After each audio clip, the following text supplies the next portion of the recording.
Welcome to another edition of the In Search SEO podcast, where we paint the town red with search marketing insights. So stoked for today's guest, the one, the only Navah Hopkins is here to talk about the love between SEO and PPC, dispelling the myths about SEO and PPC as marketing opponents, how to create a unified approach to SEO and PPC, and how SEO and PPC work together uniquely in specific verticals. Plus, everything and more, everything on Featured Snippet de-duplication. I am your host, Mordy Oberstein. I am joined by the astute, by the nice, Sapir Carabello. Hello. You see what I did there? You see what I did? I did like a fancy word, and then I went with like a plain word. Okay. That was good, Thank right? you. No? How are you? That was amazing. I'm good. How are you? All right. Why? What happened? Life. Life. Living. That's sad. It's another day in paradise. Yes, it is sad. Such a positive person. You are. Mm-hmm. That's how it goes. Should we keep harping on this point, or should we just kind of move on from it? No comment from the peanut gallery? What? Who? Okay, do not forget, we put out a new episode of the In Search SEO podcast each and every Tuesday. You can find it on the Rank Ranger blog. You can find it on Stitcher. You can find it on SoundCloud. You can find it on Spotify. And, of course, you can, should, and may subscribe on iTunes. Also, do not forget, featured snippets are the new organic #1. And with that, since Google is not replicating featured snippet URLs among the top organic results, we as a Rank Ranger, have updated our reporting so that you can sort, separate, compare, analyze, evaluate, whatever data-related verb you want to use, your organic #1 rankings from your featured snippet #1 rankings. As featured snippets are the new position 1, you can quickly sift through and pull out those #1 rankings that are featured snippets and separate them out from traditional organic #1 rankings and do all sorts of different things for all sorts of different purposes with the new #1 ranking featured snippet paradigm. So head over to the Rank Ranger blog and see our posts about our new tools and reporting, all about the new featured snippet deduplication and so forth. Yeah. Yeah. That was profound, really. Yeah, it was. That was really profound. And your tombstone, they'll put, yeah. Yeah. Yeah. Okay. All right, folks, we've got a great show for you today. The wonderful Navah Hopkins is here for you. But first, before we get into SEO versus PPC or SEO with PPC, we should probably talk about the featured snippet replication, or URL replication rather, or lack thereof rather. As featured snippet deduplication is still what's hot in SEO. Red Hots! Get your Red Hots here! I said last week that I would talk about or go a little bit deeper into featured snippet duplication or deduplication. That is such a tongue twister. Deduplication, say that 10 times fast. And I said we'd talk about it more this week, and I said that last week, and I'm not a liar, so I'm just going to go ahead and do that today. You know what? For the first time, I'm actually excited to hear what you have to say. 58 episodes in. I think it's 58. Yeah, this is 58. 58 episodes in, and this is the first time you're actually excited to hear what I have to say? Yeah. All right, I'll take it. Okay. Take it as a compliment. I'll take what I can get. Beggars can't be choosers. Here we go. Here's the plan. I'm going to outline a timeline of events, add some behind-the-scenes stuff, and a bit of commentary, and that'll be that. Make sense? Yeah, sure. Yeah, sure. Good enough. Good enough. Also on your tombstone, Sapir Carabello. Good enough. Okay. So, as you all know, Google has decided not to show the URL that is used as part of a feature snippet within the top organic results. This was announced on January 22nd and went into effect on January 22nd, something we'll talk about in a second. About the 22nd, that's a lot of second and ins. Okay. As was previous, in case you were living under a rock or you're new to SEO, both excuses are acceptable. Google would duplicate the featured snippet URL within the organic results. So you have the featured snippet, the box up there, you have the URL in there, and then you have the URL again among the top organic results. We and Rank Ranger normally track that happening where it would Google pull. Let me rephrase that. Normally, we track Google pulling the URL from the second 2.5 position, meaning with either the second or the third position. But of course, Google could pick any ranking position on page 1. And yes, at times Google used to, before de-duplication, would take the URL that was ranking number 7 and put that into the feature snippet. So that has happened. Anyway, that's no longer happening, so who cares about that data anymore, right? So you can track all that data. How about that? You track all that data for all those years, and in a second, it's worthless. Anyway, with Google not ranking the URL among the page 1 organic results, the narrative perhaps changes a bit, and this is where my commentary comes in. So, okay, we used to think about it like this. Like, okay, so you have, let's say, a URL ranking number 4 on the SERP. And we say, okay, Google sees that all the URLs on the page, 1 through, let's say, 10. For argument's sake. And so, it likes number 4 for the feature snippet, and it's going to use that. We sort of looked at it as if Google was taking the features, the URLs on the page, taking a look at them and seeing which one of those was the best for feature snippets. But since Google's not showing another URL on page 1 of the organic results, or any page, we'll get to that in a second, you can't really say, well, Google's kind of looking at what's on the page and taking that and shoving to a feature snippet. Perhaps that narrative, the way we've thought about how Google does this, should change, or has changed, or will change. I don't know. But perhaps it's a little bit more like Google has its own independent feature snippet algorithm, which it does, and it's really not so much tied to the URLs on page 1 per se. Anyway, I don't have enough information about that. I'm speculating, but that's my commentary so far. You get what I'm doing? I'm adding some speculation, some commentary as we go along through this journey of the feature snippets stuff. Wonderful. Please go on. Wonderful. Also on your tombstone, wonderful. Good enough, but wonderful. Good enough. Okay. Wonderful. Right. Yeah. Okay. Now, Google takes away the second URL from the page 1 results, and everyone sort of freaks out. And everyone sort of freaks out because everyone's seeing that second URL that was on page 1 show up on page 2 at the very top of page 2. So January 22nd rolls around, Google makes this change, and everyone starts seeing that URL that was on page 1 now show on page 2 at the very, very top of the organic results, which would imply that... I'm sorry, are you like waiting for me to do drum roll or something? Wonderful. Wonderful. But in this case, get to the point. Good enough. Good enough. Get to the point. It brings up the point that it seemed like if Google's taking every single feature snippet URL that was on when it was ranking organically on page 1, and now automatically placing it at the very top of page 2, that seems almost like some sort of manual manipulation, which is horrible. Like, say it ain't so. Say it ain't so. And it's not so. Google, of course, denied this. Google, of course, is not doing this. But, of course, Google did a horrible job, in my opinion, in its denial, in its whole announcement. And I'm not blaming Danny Sullivan on this one. I don't think it's him. I think he did a wonderful job. But Danny Sullivan, I think, did a wonderful job sort of calming everybody the F down. Like, this whole thing happened. Everyone kind of went crazy. And Danny was very good on Twitter, like, just calm the F down. And he was great.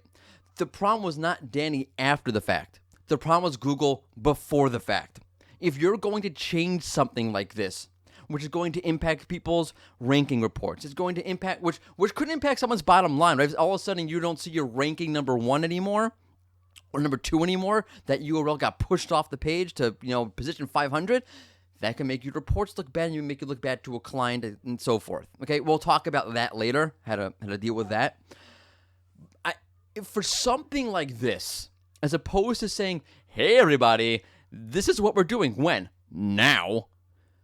I think Google should have said next week, or as of April 5th, or as of July 22nd, or as of, March 45th. That's not a real date. There is no 45th of the month. We're going to be taking that URL that showed up in the feature snippets, and when it shows up organically, we're going to deduplicate it. And everybody could freak out, and everyone could get ready for it, and everyone can get used to it, and all the reporting tools can change beforehand, and it'll be great. Everybody will be wonderful and not so upset, but still kind of upset. Wonderful. Wonderful. But Google didn't do that. They sort of rolled it out. They have all these, and as Google's rolling things out, one of the things that happened was it automatically starting to show that second URL, or the organic URL we'll call it, which is a bad way to phrase it. You'll see why. On the top of page 2.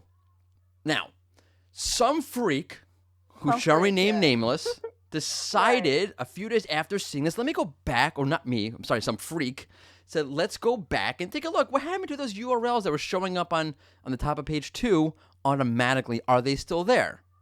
And guess what? What? That freak is me. No way! Yep. I'm so shocked. Yep. Yeah. Also, guess what? Isn't freak your middle name? No, Jacob is. That's a stupid question. No. Okay. Any other kind of insults you want to throw my way? Just saying. Wonderful. Superior. Wonderful. Wonderful. Okay. I don't know what I was going to say now. Wow. Thank you for that. Really appreciate it. I was gonna, okay. Yeah, I went back. You being the freak. Yeah. I'm a freak. Went back. I went back and I looked, and the URL was not on page 2. There's the second featured snippet URL, the duplicated URL, was not at the top of the results on page 2. It was on page 3. It was on page 4. It was on page 5. And I'm like, hey, dev guys, can we run this and see what happens? Looking at our massive data set at Rank Ranger, we have a massive data set. And it came back that they're all gone. As of the 29th, when we looked at this, they were gone. Yeah. Oh, wow. The duplicated URL was not on page 2. It was not on page 3. It was not on page 4. It was not on page 5. It was not on page 6. I can keep counting. We did stop at 200, like the 200 results. So maybe they're ranking 201, which if they are, that's just stupid. But they're not. They were just, come on. So Google actually de-duplicated the URL. It is gone. It is not on page 2. It is not on page 3. The reason why I think you were seeing that second URL show up at the top of the page 2 results was because it's just part of the rollout. It's just part of the change that Google was making, part of the plan, part of the process, and so forth. And that would have been helpful if Google pre-announced that we're going to make this change, we're going to do this, there might be some glitches along the way. We'll let you know when we're completely done with this. So again, Google needs to do a better job, I think, communicating in advance, something it is doing with its core algorithm updates. Okay, on to Explore panels. You're like, what's an Explore panel? As I said in my Search Engine Land video about this, which you head over to Search Engine Land, you can check that out. Little plug for me, little plug for Search Engine Land. It's good for everybody. There are these things called Explore panels, and it's like a feature snippet and a knowledge panel got married, had a baby, and produced an Explore panel because it's half feature snippet, half knowledge panel. And if you go to the video on Search Engine Land, you can see what it looks like. I show it to you. But now these show up on the right-hand side of the page, which is problematic if Google deduplicates the URL in the main results column, because the only time you'll see the URL in that case is at the right-hand side of the page, not in the main column. And of course, everyone's CTR plummeted. By the way, quick point of order. From what I have seen, and this is a very limited data sample, just some of my own things that I track, CTR for featured snippets has not gone down for that keyword, right? For that URL, rather. Lose my mind. CTR for whatever page is in that featured snippet URL has not gone down with the absence of the second organic result or the second URL showing. At least not in any significant way that I have seen. Very, very limited data on that. That's just my own personal stuff that I'm looking at. So take that with a grain of salt. Anyway, CTR for those pages that were being shown in the right-hand side feature snippet did start to plummet because it's the only time you see it's way on the right-hand side of the page. And people started to complain, right? Because CTR was diving faster than a kamikaze on Pearl Harbor Day. That was terrible. Wow. Okay. So people were complaining, and we're complaining more, and then we're complaining some more, and Google said, you know what we're going to do? We're going to take that knowledge panel feature snippet hybrid thingy, we call it the Explore panel, because that's what Google calls it in the HTML. We're going to move it to the middle, to the main column of organic results, and that will solve your CTR problem. And that just shows you that when life is hard and things are not going right, the best thing you can possibly do is go on social media and complain and be miserable and be horrible about it. And then it will change. That's the lesson I took away from this. What a wonderful life lesson. Yes. Thank you, Mordy. Life lesson number 423 by Mordy Oberstein. Complain, complain, and complain. Oh, wow. Okay. By the way, good job, Google, addressing that need and making a quick change. That is a good job for Google. We're balanced here. We're balanced here. Right. That said, the featured snippet, right-hand side featured snippet has not moved over as of yet. And by the way, when it does, that might cause some issues if you're ranking number 8, 9, or 10 on the page, because you'll probably get pushed off because it's a big, it's a big box that'll push off results. But instead, what Google did is they reinserted the duplicate URL. So for right-hand side featured snippets, the Explore panel, as of the recording of this podcast, Google has replicated the URL again. So users will now see, I love how we call them users. People. Users are my family because they're manipulative and they're users. People are going through the search results will now see the URL again in the main column and again at the right-hand side of the page in that featured snippet. So now your CTR should be fine. So that's solved. I don't know what Google will do. Maybe they will stick to their guns and they will eventually move that Explore panel to the main results, the main column, or maybe they'll keep it on the right-hand side of the page and just deal with the replicated URL as it is now. We'll see what Google does, what Google says, and so forth. Great. Right. Last thing I want to talk about, and that is rank tracking, because we're a rank tracking tool. Did you know that Rank Ranger tracks rank among many, many other things? Many other things. We are not simply a rank tracker. Anyway, one of the issues that comes up is, and I'm rambling on, I got to wrap this up really quickly because we're taking too much time. One of the things that comes up now is that feature snippets are now the number one organic ranking result URL, whatever you want to call it, on the page. It's not a separate entity, SERP feature, position 0 box. Position 0 is gone. Stop using that term. It is now position 1. Google has said so. We at Rank Ranger have said so. We took a survey from people, and everyone, well, not everyone, at 93% I think said, yes, they are now organic 1. Right. So now when you score a featured snippet, all your ranking reports are going to say 1. Right. Which is a problem because when you don't get a featured snippet and you're ranking organically as a number 1 result on the page, your ranking reports will also say 1. And a 1 as a feature snippet and a 1 as your standard organic result, title, description, URL are not the same thing. Right. CTR is going to be higher for your featured snippets. So you need to be careful about your ranking reports. Make sure you're able to identify and separate and so forth so you know which number 1 rankings are your featured snippets and which number 1 rankings are your traditional, regular, plain old, stripped down organic results and so forth. And like I mentioned earlier in the plug we did for Rank Ranger, we now give you the ability to do that in many different ways. So that's where I'm going to end this. We'll see what happens with the Explore panel going into the main column. We'll stay on the right-hand side of results. And that's pretty much it. Google did indicate that maybe we'll give you some more data on feature snippets in Search Console and so forth, so that'd be great if they did. And that's that. Time to move on. Yep. Okay, time to get into SEO versus PPC. 2 mortal enemies that can never live together. Oh, wait, they can. Here's Navah Hopkins. Cut 1. Welcome to another In Search SEO podcast interview session. Today, for your listening pleasure, we have a self-described SEO, SEM philosopher, an industry speaker, search engine journal author. A big welcome to a former word streamer and now Hennessy Digital's Director of Paid Strategy, Navah Hopkins.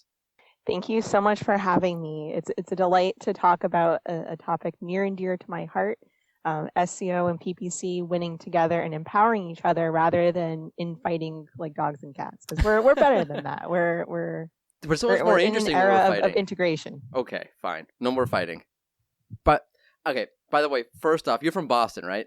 I've lived in Boston, so I've actually lived in Florida. I've lived in Connecticut, Boston. I now currently actually live in Rhode Island. Oh, really? I love Rhode Island. I went to my honeymoon in Rhode Island. Went to Newport.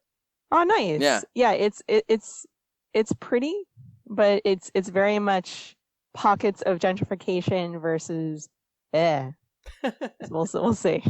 So if I said like the Patriots suck, it wouldn't bother you.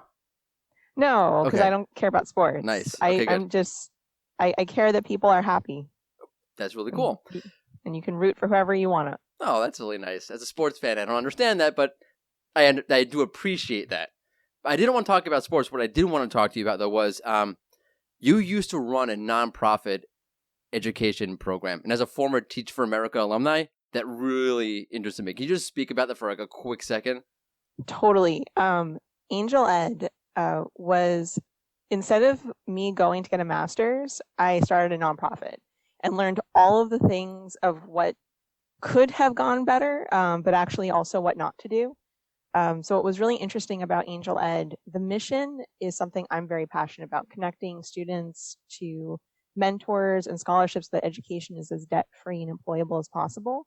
But I made some really key mistakes in the early days. Specifically, I did not build the right team to support the initiative. A lot of it ended up just being on me, and that wasn't a reasonable, scalable way to grow. I also made the worst mistake any nonprofit can ever make. And if any nonprofits are out there listening, I really encourage you to take this to heart. Starting off as a nonprofit, unless you have big pockets to wade through the 501c3 process, to wade through the fact that you cannot make money in those initial days, is really going to be tough. So we actually started off as a C Corp to turn into a 501c3. Or rather, no, it's the reverse. We started off as a 501c3, so we couldn't earn while we were waiting for that 501c3 certification. So I look at it as I learned how not to run business by trying to do something good. But what was also really interesting is that while I was doing that nonprofit, I was also doing a lot of freelance PPC work.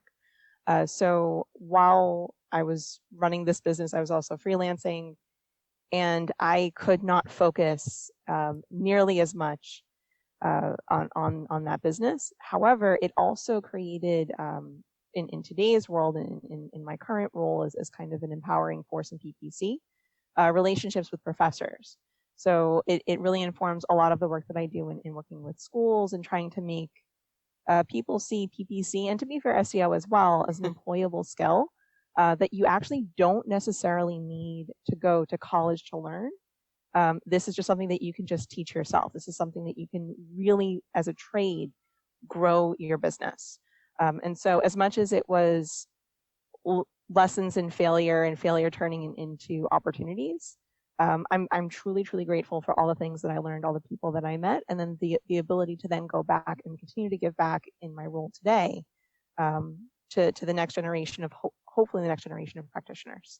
That's amazing, by the way. First, as a former teacher, we very much appreciate that kind of stuff, because there's, generally speaking, unless you're working at a really good school, very limited resources, very limited help from the outside world. So those things are amazingly huge. So kudos to you. It's awesome.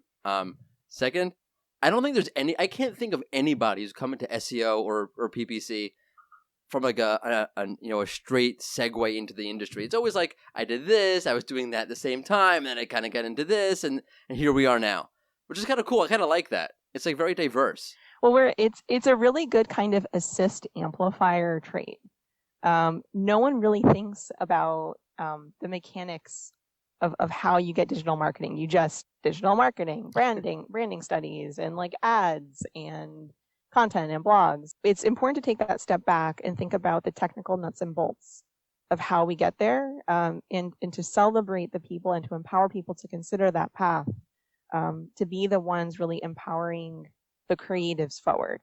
That said, I think one of the things that we really are going to see going to 2020 and beyond is more of a focus on the technical folks having to adopt more of a business acumen, more of a creative streak. But really, we're not going to have practitioners if we don't expose folks to the opportunity. It's kind of like just in general trade. A lot of people just default go to school without a vision of what they want. And it's really depressing, because then you saddle someone with debt, and so they're still indecisive, and now they have this burden of, oh my God, how am I going to pay this off? That's why I actually started Angel Ed. It's actually, my husband has had that problem of, he had a ton of debt, and granted, he's gainfully employed, worked at Harvard, like amazing things. However, that student loan problem is a problem. And so I think if we as a community can commit to doing well by doing good, we all will benefit. And so as much as folks are willing to give back and to mentor, it's all good things. Awesome. Which is part of this podcast is that it's teaching about SEO, in this case PPC. So awesome. Okay, so let's get into this a little bit. We're talking about myths and how SEO and PPC sort of do merge and meld together, but there is a common fallacy out there, or a common talking point, that SEO is totally separate from PPC, and there's always myths and whatnot around the topic. Can you maybe just, for the listeners who are sort of new to this problem, sort of outline what are some of the common myths and falses that we hear about SEO and PPC together? So my favorite myth is that PPC is what you do when you need results fast and you just want to throw what I like to call dumb money at the problem. And that SEO is a long-term strategy, growth. The truth is both SEO and PPC will do nothing for you if you do not have a really honest sense of how much do you make per customer, how many new customers can you support, what are the operational supports in place to really grow and scale. And so PPC without guidance and data insights into how the business can grow and scale is going to be just dumb money. SEO without a focus of why we're doing what we're doing, what pages we're focusing on, is going to also be just dumb effort. So one of the big myths I think we all should kind of just dispel is that PPC is the easy button that you press a button, throw money, and profit happens. Both actually do have learning periods. Both do have testing, that kind of assessment period. The other myth that I get very testy about is that PPCs are after all of the budget. We're actually not. There's two kinds of budgets. There's the budget that you invest in placements, and there's the budget that you invest in resource and development. And PPCs at the end of the day are not going to encourage a client to pursue a particular channel if it's not going to be profitable for them. So for example, if you know that you do not have at least $750 per month in ad spend, you likely are not going to make Google search a first touch. You're likely going to explore a display play. You're likely going to explore a video play. You might explore a Facebook or Instagram play. If you have hundreds of thousands of dollars each month or $1 million+ per spend each month, you still are going to have that same critical approach. It's just you now have larger budgets. You maybe are scaling to more products. So for example, when we think about e-commerce versus local versus any of the different verticals, the budgets that will resonate with each channel, you want to think about what channel will do the job they needed to do. And I think one of the myths is that PPC is it's the paid channel, as opposed to what it really is, where you have Google search, who's the salesperson. Their job is to take the order. You have Facebook, Instagram, who are community managers. They can sometimes be impulse enablers. You have video and display that can be educational, brand awareness, dispelling myths. And they all work together. And if you don't work together from a paid perspective and really leverage the channels as they're meant to be leveraged, it's just dumb money. It's just you throwing dollars at the wall and seeing what sticks. Just like with SEO, you can optimize to be the first position for a particular query, but if that query has zero value for you in your business, we don't care. If you have, or if you institute pagination that does not actually put your best products at the front, we're all going to be really, really sad. So it's really about taking a step back and not just acting because you feel like you have to. And both PPC and SEO, I feel get put into that bucket of we have to do it, so we're just doing it. Take that step back, audit why you're doing what you're doing, audit why you're leveraging the channel that you're leveraging, and then move forward. It's funny thing because big PPC, okay, so you see the money going out. It's very clear. There's my budget. Here's what we spent. Here's what it is. Oh my gosh, I'm spending so much money. But SEO is not cheap either. It's particularly on the content side. creating content is very expensive. You're not going to find someone to write a blog post for you for $10. It's going to cost you like, I don't know, at least $100. You might, but it won't be good. Right. We're not talking about like crap, like black hat SEO, Yeah. and that's something totally different. Black hat SEO and this idea of winning with PPC really quickly, those sort of fall into the same bucket for me. They don't make any sense. But if you're going to do SEO long term, if you want to do content generation, you want to have an authoritative site, which is super important from the SEO perspective these days. It's content, and content's very expensive. Content's way more expensive than a PPC ad. So what's interesting is the mechanics of why PPC can be expensive or not expensive comes down to two things. One is how you structure out your account. So I like to put it to clients where there's either a volume play where you know by the nature of your business, your conversion rates or you're being able to get a profitable action to take place are so low that you have to hit the volume button. You're willing to eat an elevated cost per acquisition or how much it costs to acquire a customer. You're willing to eat the amount of time it takes to do negative work to block those bad queries because you know you need the volume and that you're held accountable for metrics around volume. There's another side to it of what I like to call the value play, where you're okay getting less volume because you know your conversion rates are that much better. You know that you're okay getting less leads because those leads are worth so much money and your conversion path, whether it's your site or your sales team, is just so on point. We're fine going away from the volume play. So a lot of the reasons why you'll find that paid is expensive is not actually because it's expensive. It's because you've set yourself up to do volume, but you're trying to do value, or because of the mechanics of match types or how keywords function now, or you are in a particular market that's really expensive. You've opted into auction prices that will make it an expensive proposition for you to get volume. The other thing that's really important, and this is just a metric that's a paid metric, but I would encourage all SEOs to kind of ask their paid teams about, is a metric called impression share. What impression share is of all available impressions, how many impressions are we actually getting?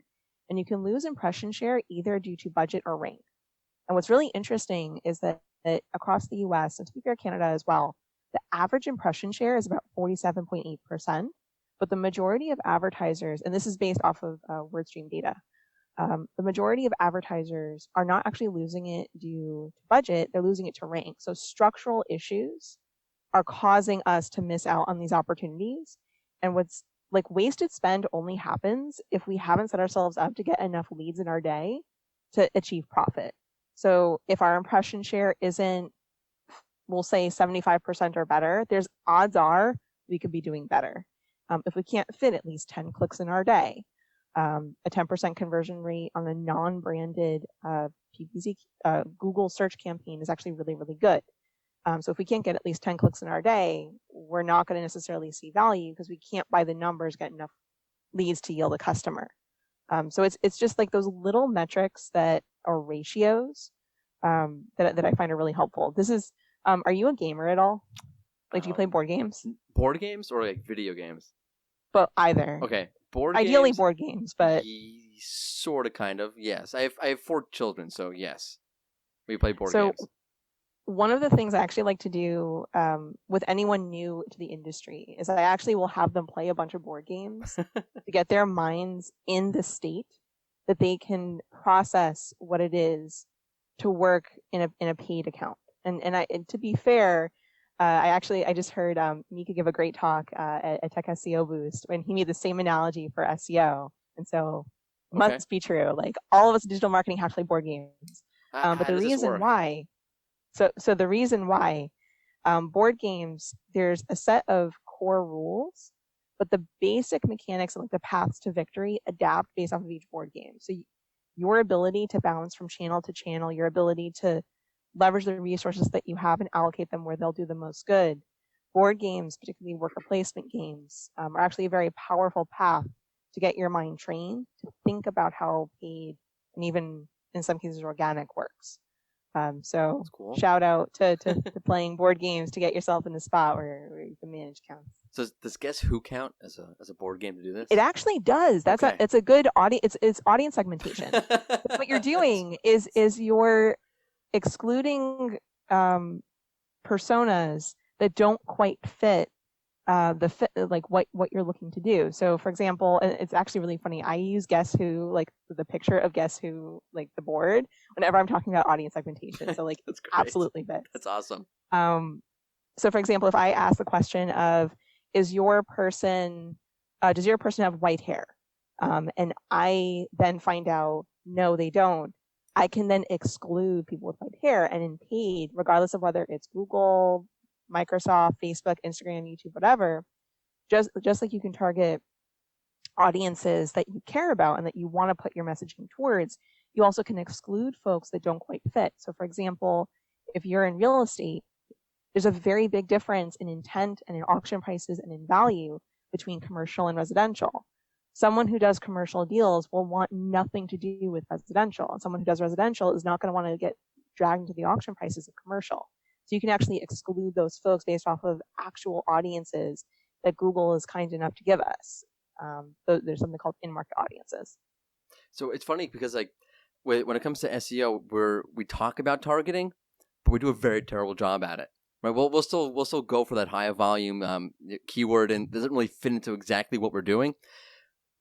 But I feel like we're sort of getting closer together on this maybe. Whereas now, since the advent of Google getting much more holistic with how it analyzes websites, where if you're going to write about BERT, hashtag BERT, hashtag neural matching, hashtag everything, hashtag all machine learning properties are awesome. I love BERT, by the way, because it's Sesame Street. Anyway, what's funny is that now you have to start thinking about, okay, so what am I going to write on my site? What's the identity of my site? And if I'm going to write about something that doesn't align to what my identity is, how is Google going to interpret that? Which in turn forces you to target a certain audience. Because you're going to write about a certain topic, you're going to target a certain demographic, you're going to target a certain type of reader or purchaser, because you're going to stick to your sort of core. But what's amazing to me is that, do you think because of the way machine learning is now on the SEO side, that we're starting to get maybe just a little bit more into a general marketing mindset, which aligns way more to PPC? Well, yes, but part of the reason that we're on that path is because at the end of the day, it is not profitable us to be everything to everyone. We have to kind of choose who our people are going to be and serve them really, really well, as opposed to trying to be generalists. So dumb money happens. Like, I'm going to throw eBay under the bus. eBay is my favorite advertiser I'll see doing dumb money, because they'll show up in queries and SERPs that have zero value for them to be there. They're just throwing money at the wall. And the thing is, because they're doing that volume play, because they have the budget to do it, there is some value prop there. But when you're not eBay and you don't have the budgets for that, whether it's for paid or organic, you really do have to be mindful of who are your best people. Where are they? What are their interests? What will motivate them? How will you cultivate their desire? And the thing is, the targeting that is available on paid, I was actually having this conversation with a couple of folks at Tech SEO booth. So it was really interesting for me to kind of hear that the things that those of us on paid have been kind of focusing on for the past couple of years, with like audience segmentation, message mapping, moving away from direct keyword to add to landing page relevancy, and more around intent and more around how do we really speak to the pain points of our customers. Like, those ideas are very much being parroted at tech SEO conferences, right? Yeah, which I found mind blowing. And in terms of how we come together, it's really about sharing what are the pockets of our customers that are best served by paid, and what are the pockets of our customers that are best served by organic. There are absolutely transactional terms that do not happen nearly enough for paid to actively target. It makes zero sense to deprive our organic counterparts of those intels, saying like, this query, this like 15-word query converted, great customer. I cannot actively target it because Google will never ever give it enough room, because low search volume terms tend to not get as much budget. Why don't you write a post about it? Or why don't we consider reworking the way we have our description to honor the fact that this was like a super valuable customer, or if like there's a statistically significant sample size of themes in those low search volume queries that you can then give to your organic team. Because you want to be respectful of the fact that Google doesn't even necessarily treat all queries the same across device. So like research oriented queries where there is no ad at the top can sometimes be full of ads on mobile devices, whereas desktop it's more research oriented. There are times where it's a super transactional query across everything. And when I say transactional, that means it's at least 3 ads or the full 4-pack up at the top. If it's an e-commerce query, you have the shopping ads. And if it's a local query, you likely have local service ads plus text ads plus the little ads, local search ads in the map pack. Which you had a question that you sent to me ahead of time about like local and commerce. Local. Oh my gosh. The biggest place for synergy, and this is the checkbox that every business has to make sure that they check, is claiming their local listings and really taking advantage of all the resources within Google My Business. And then I think it's also Microsoft Business Profile, I think is what their equivalent is.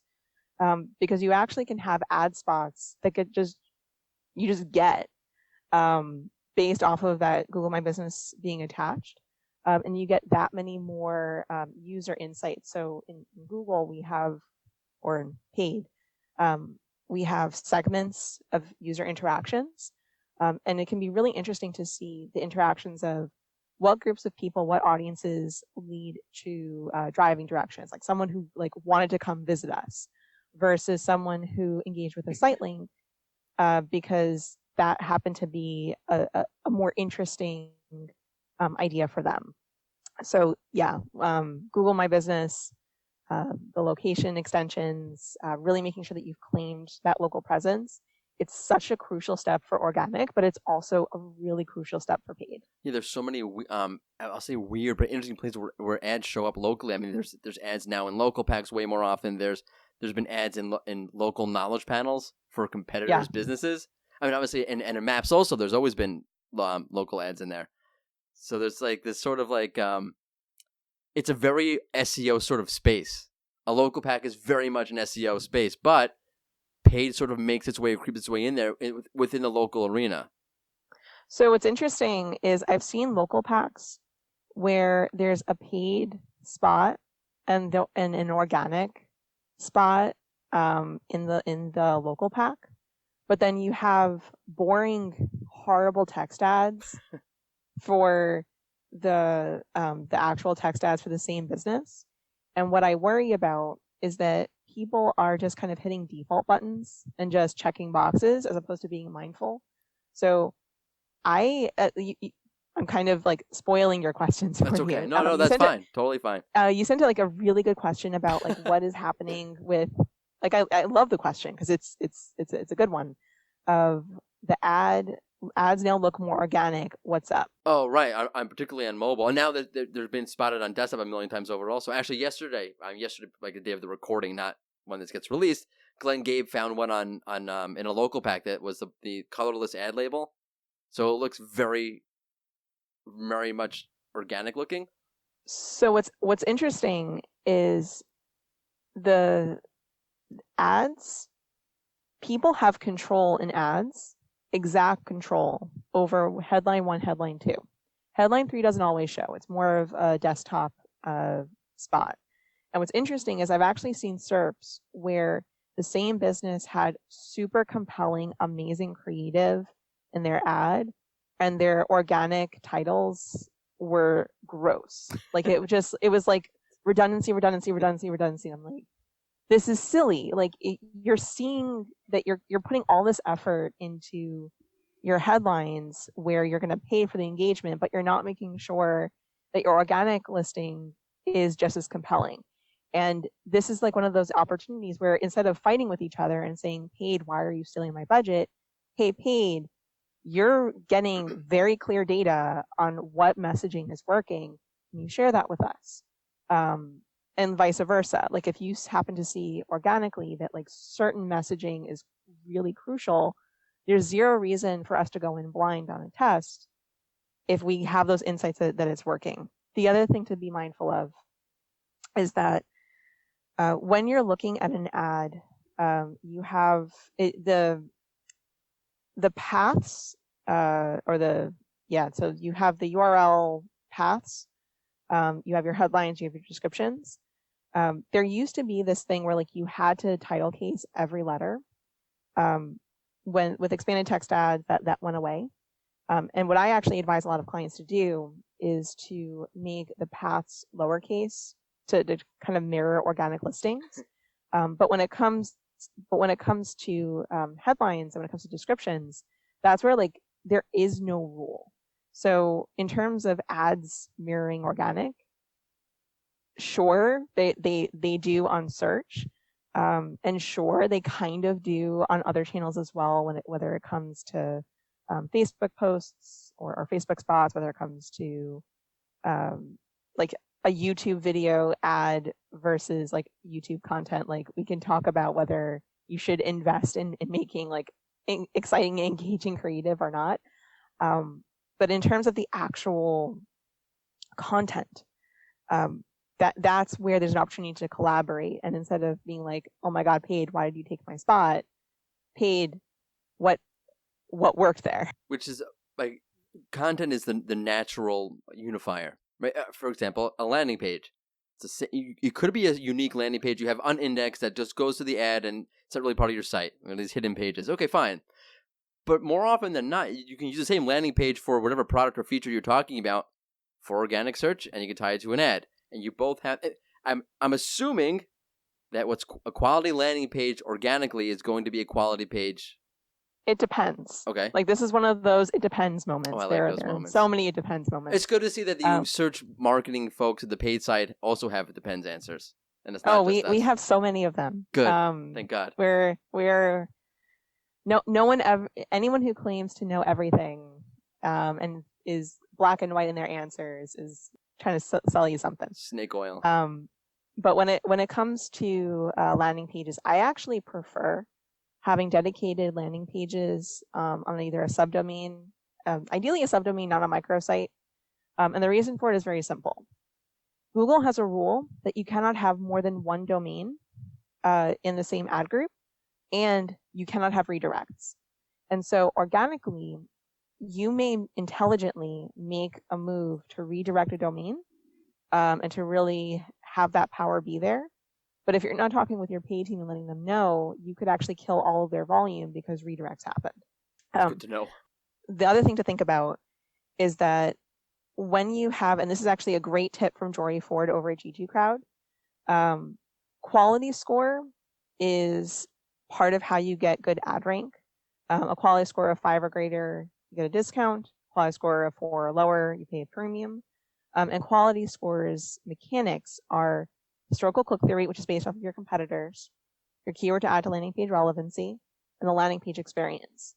And one of the worst ways that landing page experience gets hit is because the ad bot crawler gets blocked by the organic team. So there's zero reason for the paid team to get in the way of the organic team and force what they need on organic.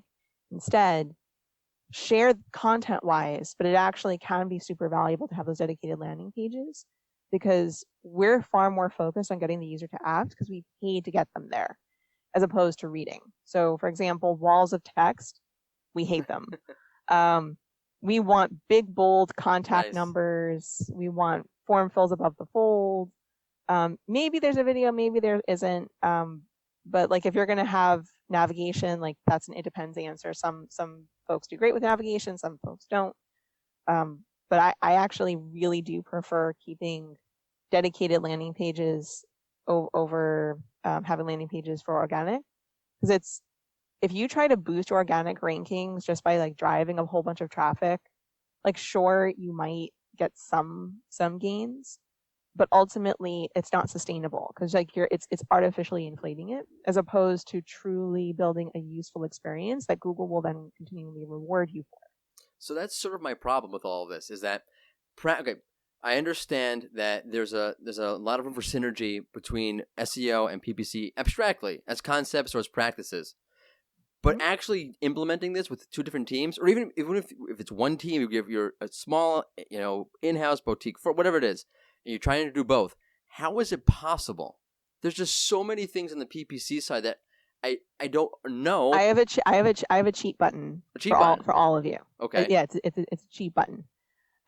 Dynamic search ads are one of the easiest ways for folks organically to kind of get a sense of paid and to add paid onto their offering without having to necessarily know a bunch.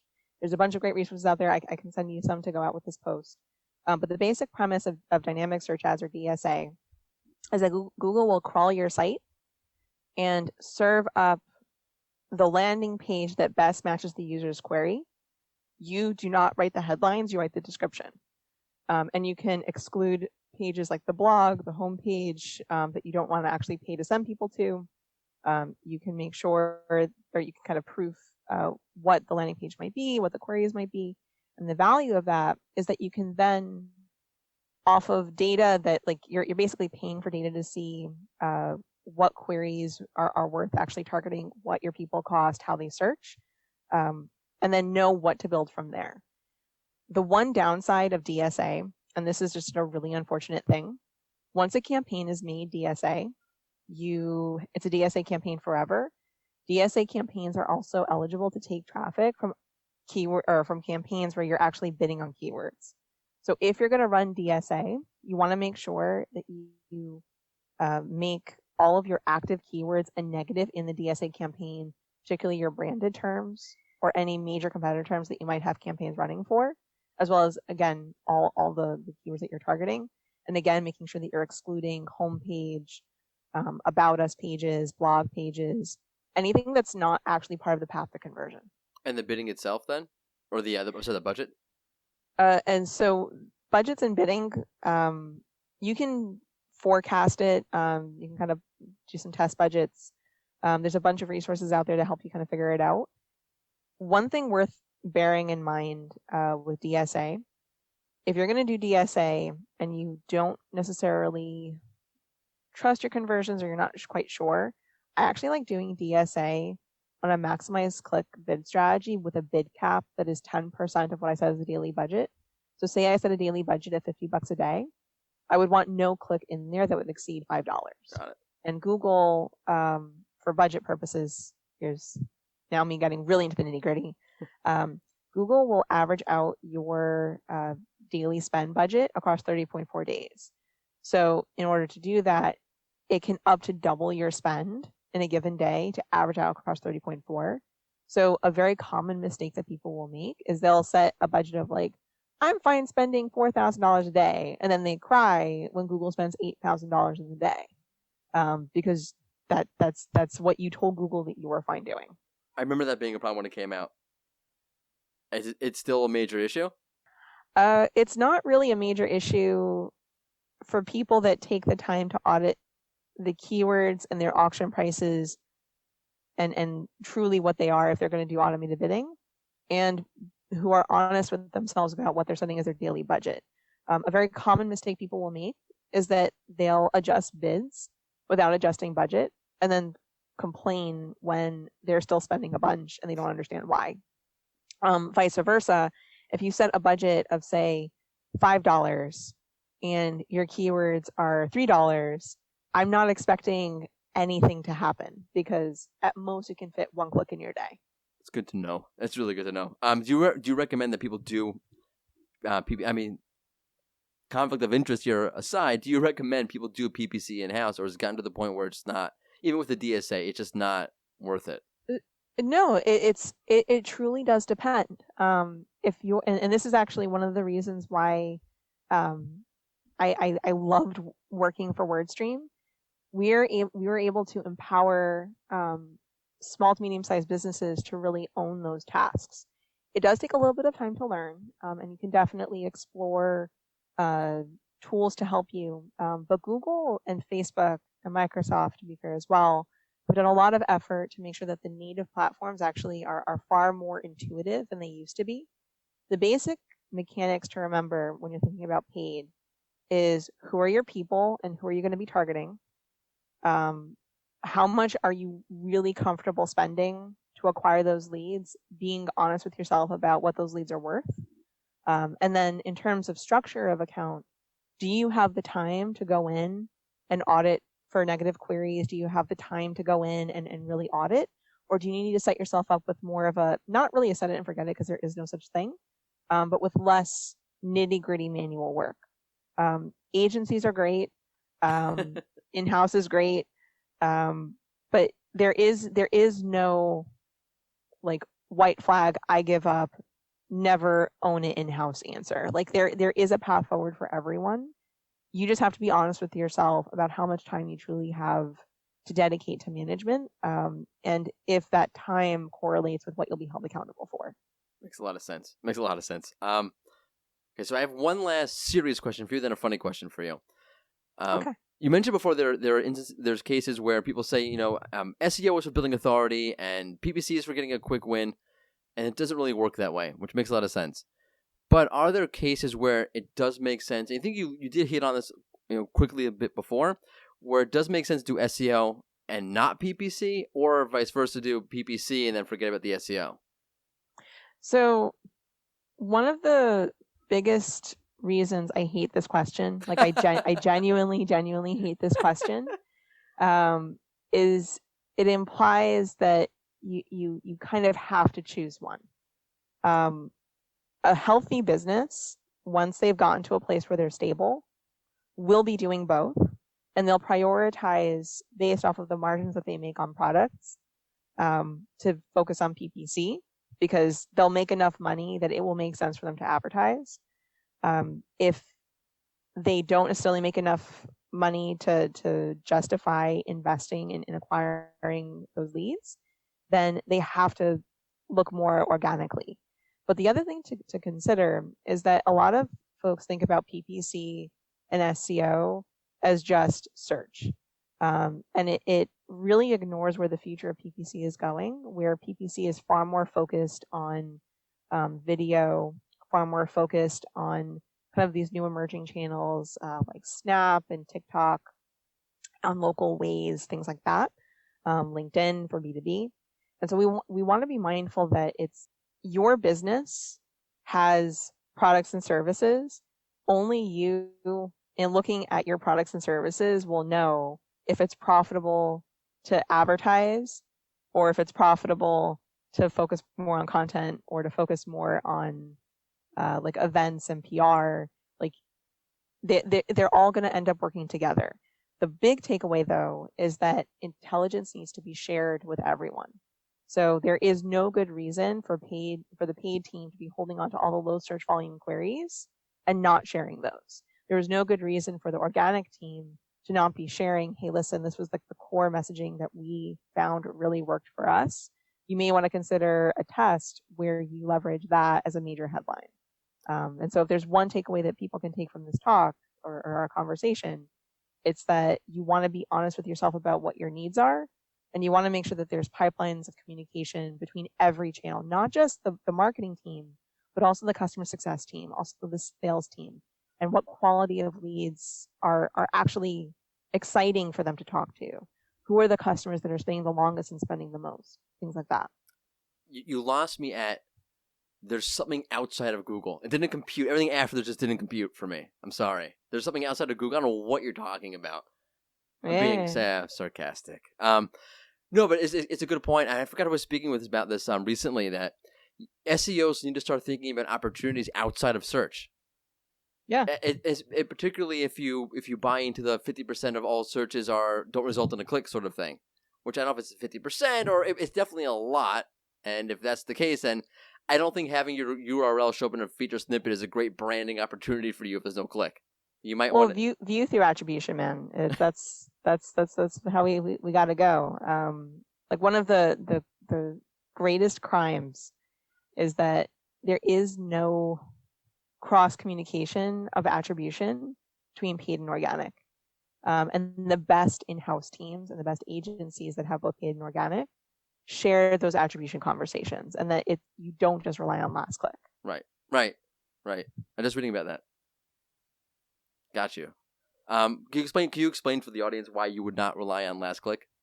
So last click attribution is the default attribution for Google and for many other platforms. And what last click attribution does is, given your conversion window, which you will define, will only give credit to the last click before the conversion happened. The problem with that is that, as we've just been discussing, everyone has a part to play.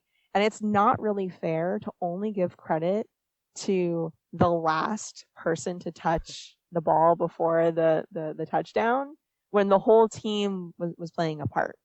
So if you have lots and lots of data, data-driven attribution is awesome and wonderful.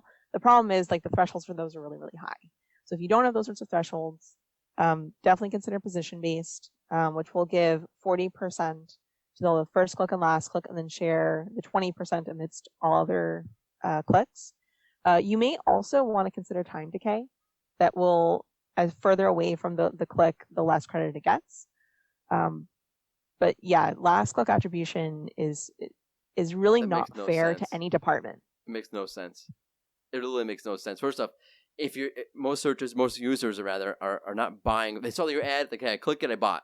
Like a one shot. That like never happens unless maybe something like a really expensive product that you already researched prior. Like, okay, I'm going to click on this ad, but even still, whatever. I feel like the SEO people do a better job with that. Like, we intrinsically, through analytics, are saying, okay, what's the user's path? What's the user's journey? I get it. It didn't happen just because of this one isolated incident. I need to point you in the direction of Miss Amy Bishop. And shameless plug. Well, actually, this webinar will already happen. We're doing a webinar with her about audience mapping and intelligent message mapping. And she has some of the most brilliant perspectives on audience segmentation and leveraging analytics. It's absolutely a myth that PPC does not use analytics. We 100% do. The unfortunate thing is that we often don't share our perspectives on analytics. Like, that is true. But there is 100% the ability to track back the page flow and drop off and kind of seeing that impact. That was not meant to disparage the PPC industry. It's okay. Okay, I'm sorry. I apologize. I take it back. You're fine. But I need to shamelessly plug Amy Bishop and her brilliance, and she's amazing. You'll send me the link to that so we can include into the blog post for the podcast. Yes. Awesome. Okay, great. So I have one last question for you. It's a funny question. I have a segment that we do. If you listen to the show regularly, you know what I'm talking about. It's called Optimize It or Disavow It. And it's where I give you either two really good options, and you're stuck choosing between one good option over another good option. That's not comfortable. Or I give you two really bad options, and you're stuck choosing one really bad option over an even worse option. And, of course, that's not comfortable. So this is a Navah Hopkins version of Optimize It or Disavow It.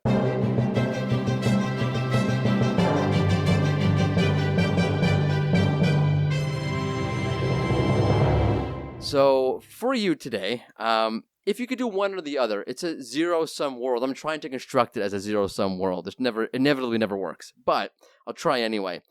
If you had the choice of working to appear on the SERP in the 5th organic ranking position or as the top ad on the page, which is more worthwhile?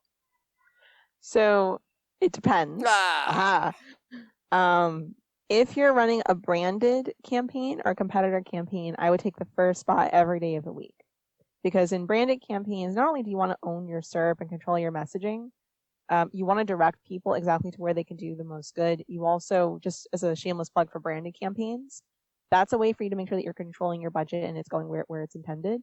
For competitor campaigns, I will 100% love to snipe people's customers and put myself in a spot where I hate that. I can potentially encourage them to consider me instead. Right. But for any other paid spot, I actually prefer positions 2 to 3.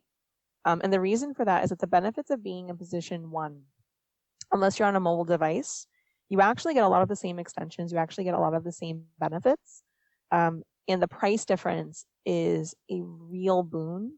And you're able to get that many more clicks in your day. So I'm very rarely an ego hound. That's why I would, like, unless it's branded in competitor, where the point is to own the SERP, snipe folks, control messaging, like put good thoughts out there. I would take the 5th spot organically. Wow. Because like I hate paying a premium for people that like I could get in position 2 to 3 and just do that. So wait, so I lied. I have another question. Just on the spot. I didn't do it on purpose. When you mentioned you don't want to rank necessarily in the first spot in the page section. Does it? And I always wondered about this. So let's say you have 2 or 3 ads up top, and then you have the organic results. So you have a natural demarcation between the organic results and the ads. Like as much as we complain that they look similar, there is a demarcation between them. And sometimes I happen to notice the last ad over the first ad because of that. Yeah. So does rank? Yeah. Okay. So do you target that last ad above the organic results? I don't like being positioned for always. Like if it's an expensive term, but I can be at the top of the page. Like there's this idea of absolute top, so the first position or top of page, which is that 4-pack or 3-pack or 2-pack, whatever it is. My preference is to be position 2 to 3. However, that last ad, if I know my creative's good, I will take that spot. The main reason that you take the first position is because you want access to every single extension, and you're taking full advantage of all of the extensions, and you're leveraging them intelligently. So unless you're doing that, and it's not a branded campaign or a competitor campaign, there's just it makes zero sense. Right. One funny thing to note, and I can send you a screenshot of it, is that Google actually bought an ad on their SERP for like Google Ads, and then WordStream was like the second ad spot, and it's like, haha. Nice. That's funny. I thought it was funny. That's awesome. Okay, so that was legitimately my last question. So thank you, Navah. I really appreciate you coming on. We're out of time. So well, I really appreciate you having me, and I hope that I provided some insights into the PPC world and why we want to work together and win together and not take all of the money, because we don't. We genuinely are excited to work with everybody. I feel more harmonious after that personally. So thank you. Good job. All right. Awesome. Thank you again. Appreciate it. Thank you. Bye. Bye. And we are back to your regularly scheduled In Search SEO podcast. She's so sweet. I was complaining. Did you know? Shocker. I was complaining that PPC, Google Ads, is getting a little bit complicated, or has gotten a little bit complicated. It's hard to keep up with things for a while, and I will freely admit this. I am a person. I have limitations. And it's hard to keep so on top of SEO and so on top of PPC at the same time. She's like, oh, if you ever need any help, let me know. I'm like, well, that's really nice of you. So she's a really nice person, which is rare. You should try that out, Sapir. Okay, noted. Noted. Being the nice person that I am, I've pretty much hit on most of the news that you're going to have to cover this week, right? The Featured Snippet de-duplication, the replication of the URLs back into the organic result column, main column for the right-hand side featured snippets, which, by the way, we checked that data. We ran 5,000 keywords that produced the Explore panels, and each and every single one of them had the replicated URL in the main organic results column. So we did that for you. There's really very little news for you to do. So you're welcome. I wasn't thanking you, but okay. I'm thanking myself for you, since you won't do it. Okay. Pat on the back, Morty. I'm patting myself on the back, literally. That's how I get myself to sleep at night. Pat on the back. Pat on the back. That's good to know. Yep. Okay, so anyway, with what's left of the news, Sapir, could you please hit it with the news? Do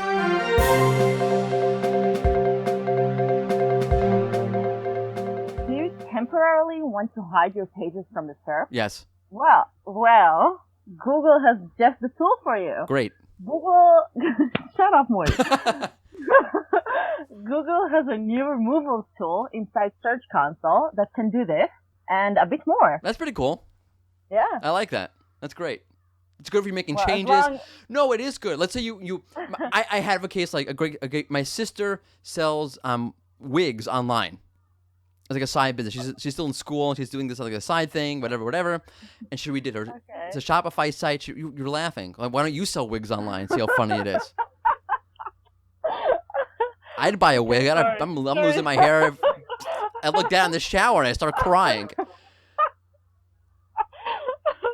Sorry, sorry. Okay, please continue. Okay, so she had to make some changes, and it messed up the way she was her site and whatever. And it would have been nice if she was able to pull out to hide the page for a little bit. That would have been helpful.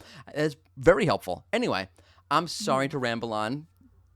Please keep going. I'm used to it. Okay, let's move on. Jumpshot, an analytics firm that falls under the Avast umbrella, will be closing its doors. Avast said that it would wind down Jumpshot as a bit of scandal over its selling of user data has heated it up. Yeah. Okay, so Yeah. this is okay. One, this is a big deal.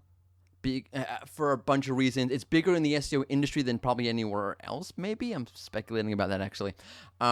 Where to start with this? One, kudos to Jumpshot for saying, okay, we kind of got caught with our pants down here a little bit. Let's just close this up. So that's good on them for being aware like that.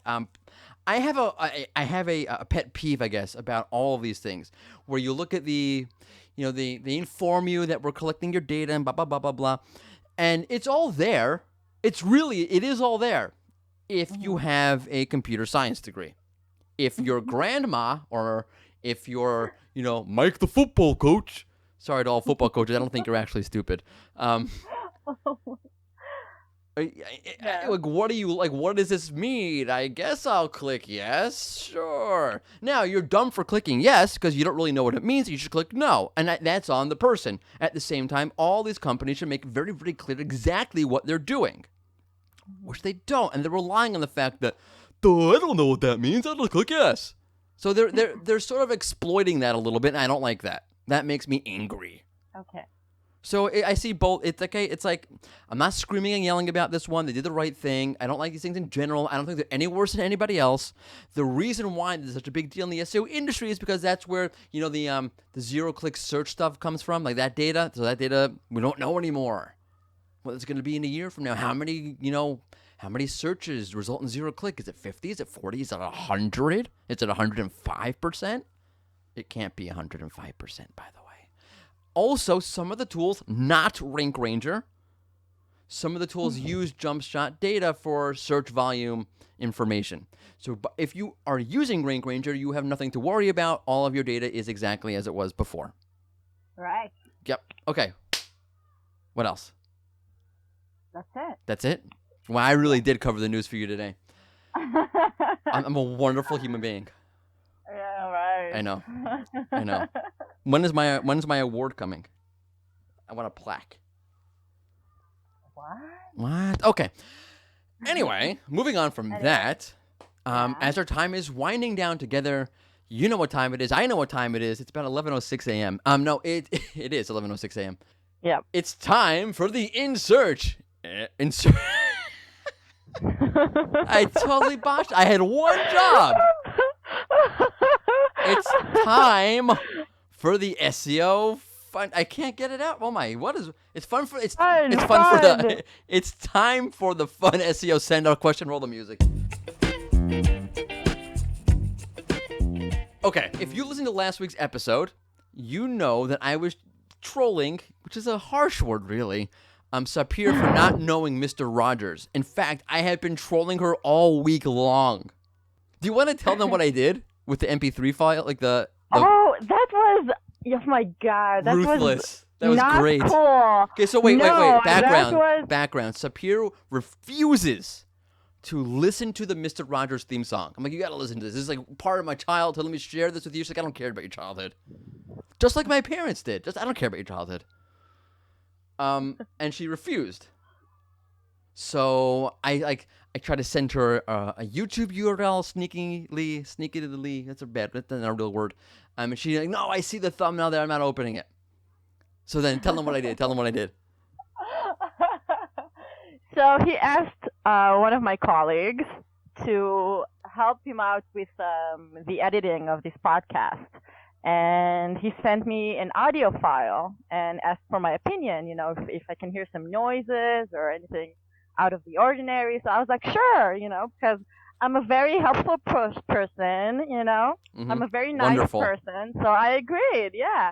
And then I clicked on the audio file, and then I heard like music. Right. And I Music. and I immediately, after 2 seconds, knew that Morty basically sent him to trick me. That's right. I told him, "Oh, send this up here. Tell her just about editing the podcast, and try to get her opinion. And then when she opens, it'll be Mr. Rogers' theme song. I win. So in honor of that, I haven't heard it actually. So you did, because before this podcast started, I played it for you, and you had to sit through it. Anyway, don't lie. In honor of Sapir not knowing anything of Mr. Rogers and refusing to be educated about Mr. Rogers, I want to know this week, if Google were your neighbor, what would it bring you to welcome you to the neighborhood? Well, if Google was my neighbor, it would know that I'm obsessed with BTS, and it would get me a BTS album. Yeah. Oh, that's good. Very nice. Yeah. BT who? Yeah. What? BT who? I know who they. BTS, I know who they are. I know who they are. The biggest boy band on earth. I thought that was the Backstreet Boys. Anyway. Shut up. No, that's BTS. If Google was welcoming me to the neighborhood, won't you be my neighbor? It all depends on the kind of neighbor. Like, what kind of neighbor are we talking about? Like, Google's living in a nice house and someone moves in next door. Is it like, like rowdy, horrible, maybe, not nice people? Or is it like good people? Because if it's good people, Google will bring a cherry pie. Because cherry pie is the best pie. Don't argue with me. It's the best pie. That's it in the story. If the people next door were kind of spammy, like maybe they were selling links out of their basement, then Google would ring the doorbell and punch them in the face and say, manual action. Get it? Get it? Okay. No? My answer is cherry pie or a punch in the face, depending upon who the neighbor is. Okay. Well, that'll do it for us. That'll do it for this episode of the In Search SEO podcast. Thank you so much for listening. Don't forget to tune in next week for an all-new episode. New episodes drop every Tuesday, so check it out. And thank you again. It's been In Search, because we're all in search of something. Of something. You did it too late. Toodles.